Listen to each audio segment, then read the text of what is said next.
Over the last couple of years, inflation has been one of the hottest topics for retirees and investors to understand how it's going to affect their retirement. For all of our accumulation years, we're told how compound interest is the seventh greatest wonder of the world, that it's working to build interest on top of your interest. But when you retire and you start taking out income, inflation is actually compound interest working against you. One of the difficulties we often see advisors run into is that clients have a tough time understanding what income numbers look like 10, 20, 30 years into the future with just small changes to assumptions on inflation rates. So in our Actuary Lab, we've created a customizable inflation tool for you to be able to tell this story of what purchasing power looks like in the future. In this example, I have a 65-year-old client, and they're actually looking to buy an increasing income annuity.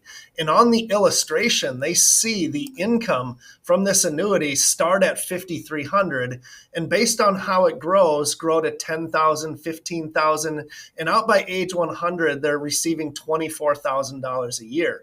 And quite often, the comment back is, well, I don't need that much money later in life. But in reality, when you look at it on an after inflation basis, a purchasing power amount, you'll see that those orange bars are really reflective of what that amount will buy you in the future. So even though you may be receiving a $24,000, $25,000 payment, if you had a 3% net inflation over that time frame, it would be buying about 89, 88, 89 $100 worth of goods. So you'll see that this annuity does a good job at offsetting the impacts of inflation, but does nowhere near the idea of receiving $24,000 of spending purchasing power. That's the amount you're going to get, but you're going to get the 8,800. So inflation at 3% per year over a 35-year cycle is going to have a reduction of 60 to 70% in your purchasing power. This tool allows you to input different rates of inflation at different variations. So you could have it higher like we are right now. The last few years, you could reduce it over time. Maybe healthcare kicks back in. That's relevant to your client's inflation.